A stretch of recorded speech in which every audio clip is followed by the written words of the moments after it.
भारत और नीदरलैंड के रिश्तों में एक नए अध्याय की शुरुआत हो रही है। प्रधानमंत्री नरेंद्र मोदी अपनी 5 देशों की यात्रा के दूसरे चरण में नीदरलैंड पहुंच रहे हैं और वो यहाँ की लीडरशिप के साथ किंग और क्वीन के साथ उनकी मुलाकात तो होगी ही, यहाँ के प्रधानमंत्री के साथ भी बहुत अहम बातचीत होने वाली है।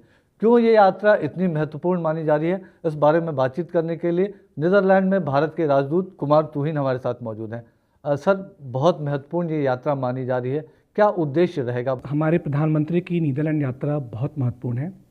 जैसा कि आपको पता है कि यह यूरोप में पहला स्टॉप है उनका, और यह दर्शाता है कि नीदरलैंड्स हमारी विदेश नीति में हमारे लिए कितना महत्वपूर्ण है। यहाँ यह भी हम लोग याद रखें कि प्रधानमंत्री की ये यात्रा उनकी दूसरी यात्रा है यहाँ पे, और 9 साल के बाद हो रही है। लेकिन वह ऐसे समय हो रही है जबकि हमारे जो द्विपक्षीय संबंध हैं वो एक नई ऊंचाई पर जा रहे हैं, और ख़ास करके हमारे संबंध ईयू देशों के साथ भी उनको भी एक काफ़ी अच्छी दिशा मिली है, ख़ास करके जो इंडिया ईयू FTA हुआ है उससे कारण से।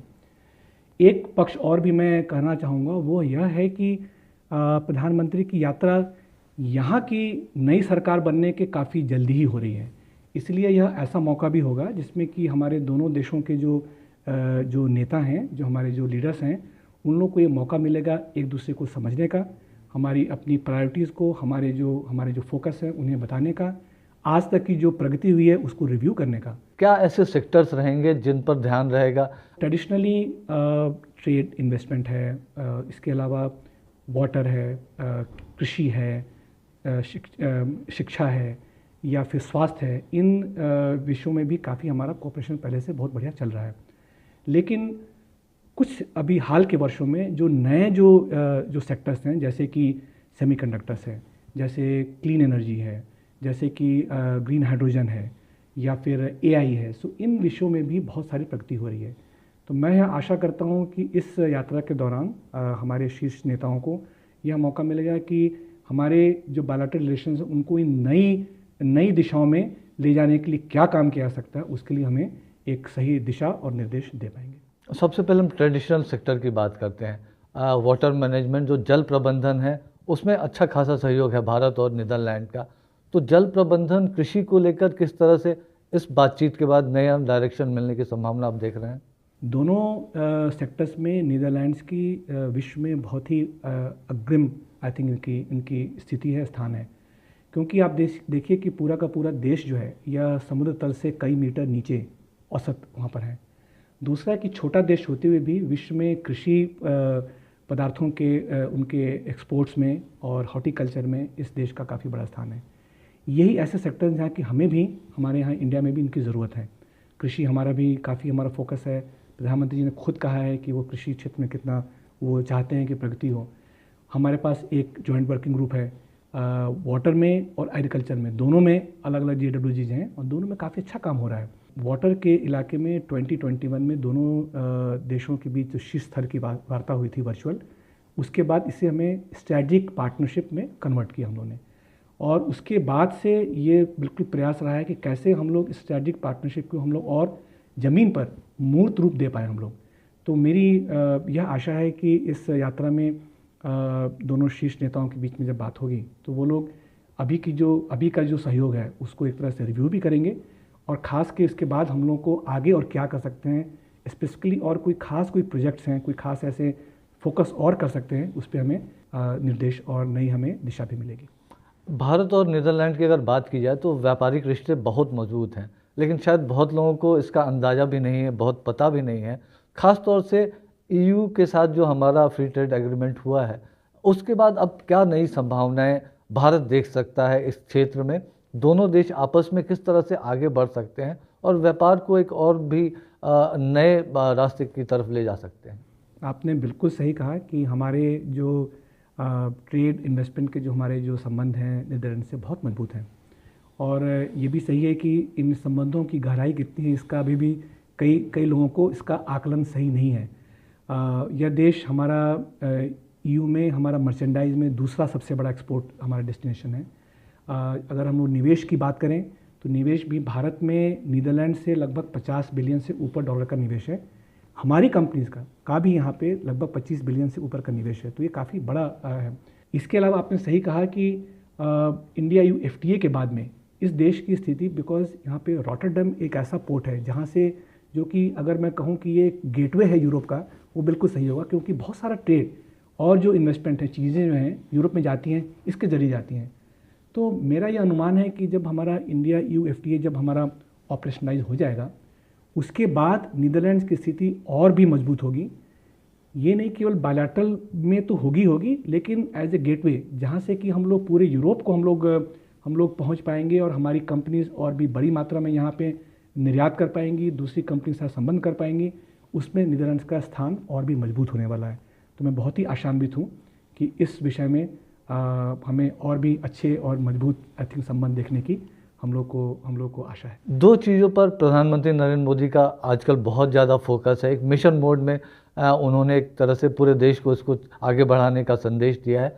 एक तो सेमीकंडक्टर का क्षेत्र है, हम जानते हैं कि बहुत ज़्यादा काम हुआ है बीते कुछ दिनों में, कुछ महीनों में आप कह सकते हैं। और दूसरा जो सेक्टर है ग्रीन हाइड्रोजन का।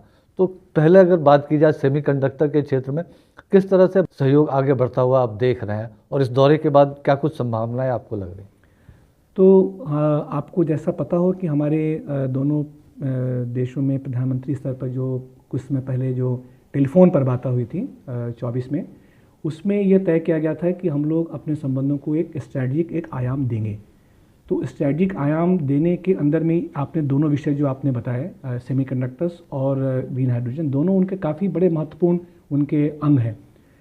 सेमीकंडक्टर में यह देश यहाँ पे दुनिया के सबसे डेवलप्ड सिस्टम्स में से आता है।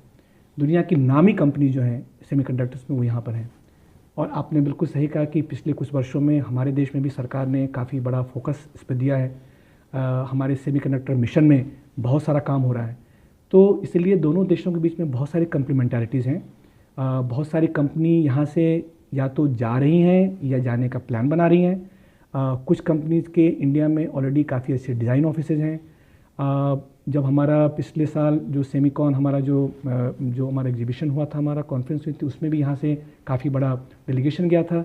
इस साल जो हमारा AI समिट हुआ है, उसमें यहाँ पे प्रधानमंत्री स्तर पे इनका पार्टिसिपेशन था। ग्रीन हाइड्रोजन की आपने बात की, ग्रीन हाइड्रोजन में भी काफ़ी उसमें बहुत ही संभावनाएं हैं। भारत अब ग्लोबल लीडर बनने की तरफ एक तरह से सस्ता ग्रीन हाइड्रोजन न सिर्फ उत्पादन करे बल्कि एक्सपोर्टर भी भारत बन सके, तो उस दिशा में किस तरह का सहयोग हो सकता है? जी बिल्कुल आपने सही कहा। तो हम लोग भारत में ग्रीन हाइड्रोजन काफ़ी बड़े स्तर पर उनका उत्पादन हम लोग कर रहे हैं और करने का प्लान बना रहे हैं।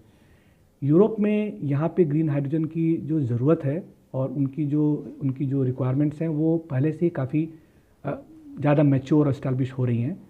तो इसलिए हमारी कंपनीज़ को यहाँ पे नीदरलैंड के जरिए यूरोपियन मार्केट को पहुँचने का एक बड़ा अच्छा साधन है।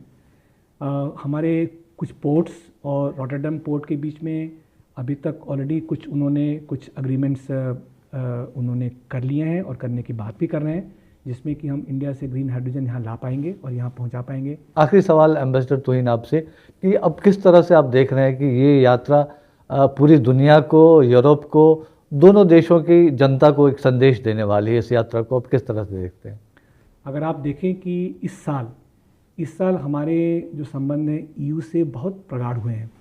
और जनवरी के महीने में EC के जो वहाँ की लीडरशिप है, काउंसिल की लीडरशिप है, इसके अलावा कई देशों के जो शीर्ष स्तर के जो नेता हैं वो भी भारत आए।